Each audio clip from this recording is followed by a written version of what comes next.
എല്ലാവർക്കും നമസ്കാരം. ഞാനിവിടെ കണ്ണൂർ വന്നിട്ടുണ്ട്. ഇവിടെ നമ്മുടെ ജില്ലാ പോലീസിലെ ഇവിടുത്തെ ഓഫീസേഴ്സ് ഇൻട്രാക്ഷന് വേണ്ടിയും പിന്നെ അതുപോലെ തന്നെ ഒന്ന് നമ്മുടെ ഇവിടെ ഒരു റോട്ടറിയുടെ പ്രോഗ്രാമുണ്ട്. അവരുടെ പ്രോഗ്രാം അറ്റൻഡ് ചെയ്യാൻ വന്നതാണ്.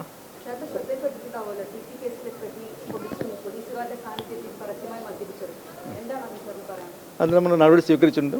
എൻക്വയറി കണ്ടെടുത്ത് പ്രോപ്പറായിട്ട് ആക്ഷൻ എടുക്കും. അവർക്കെതിരെ ഒരു കേസ് എടുത്തില്ല, പോലീസ് ഉദ്യോഗസ്ഥർക്ക് സസ്പെൻഡ് ചെയ്തിട്ടുണ്ട്, വകുപ്പ് തല നടപടി ഉണ്ടായിട്ടുണ്ട്. പക്ഷേ ഈ പ്രതികൾ ഇത്തരത്തിൽ കുറ്റവാളികൾ ഇത്തരത്തിൽ മദ്യപിച്ചതിൽ അവർക്കെതിരെ കേസ് പോലും എടുത്തില്ല. അത് നമ്മൾ നോക്കിയിട്ട് ആക്ഷൻ എടുക്കുന്നതാണ്. സംഭവിച്ചിട്ട് ഒരുപാടായല്ലോ, ഒരു മാസം, ജൂൺ 17 സംഭവിച്ചതാണ്. ഇത് ഓഗസ്റ്റ് മാസത്തിൽ ഇത്രയും കാലതാമസം ഉണ്ടാവും. അപ്പം മദ്യപിച്ചതാണ്, അതിന്റെ തെളിവ് ശേഖരിക്കാൻ പോലും ഇനി സാധിക്കും. എന്താണ് ഇക്കാര്യത്തിൽ വലിയ വീഴ്ചയാണ്? അത് തീർച്ചയായിട്ടും നമ്മൾ നോക്കിയിട്ട് ആക്ഷൻ എടുക്കുന്നതാണ്. കമ്മീഷണർക്ക് കൊടുത്തിട്ടുണ്ടെന്നാണ് പറഞ്ഞത്. നേരത്തെ പരാതി ഇല്ല എന്ന് പറഞ്ഞു.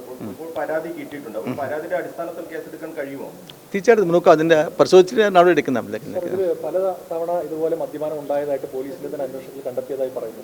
അങ്ങനെയാണെങ്കിൽ കൂടുതൽ ഉദ്യോഗസ്ഥർക്കെതിരെ നടപടി ആവശ്യമല്ലേ? അതിന് തീർച്ചയായിട്ടും നമുക്ക് അതിൽ എവിടെ വീഴ്ചകളുണ്ടോ അവിടെ പ്രോപ്പറായിട്ട് ആക്ഷൻ എടുക്കാം. നമ്മളിലേക്ക് ജയിലിൽ നിന്ന് കോടതിയിലേക്ക് കൊണ്ടുപോകുന്ന സമയത്ത് പലപ്പോഴും ഈ സെക്യൂരിറ്റിയുടെ കാര്യത്തിൽ സംശയം തോന്നുന്നുണ്ട്. കാരണം പ്രൈവറ്റ് ബസ്സുകളിൽ ഉൾപ്പെടെ കൊണ്ടുപോകുന്ന സാഹചര്യമൊക്കെ ഉണ്ട്. അതിലൊക്കെ കൂടുതൽ ആക്ഷൻസ് ഉണ്ടാവാൻ അല്ലെങ്കിൽ ഒരു സ്ട്രിക്റ്റ് ആക്കാനുള്ളൊരു തീരുമാനം എന്തെങ്കിലും ഉണ്ടാവും? നമുക്ക് ഇതിൽ എവിടെ നമുക്ക് വീഴ്ചകൾ കാണുന്നുണ്ടോ അതിനെ നമ്മളതിൽ പ്രോപ്പറായിട്ട് നടപടി സ്വീകരിക്കുന്നതാണ്.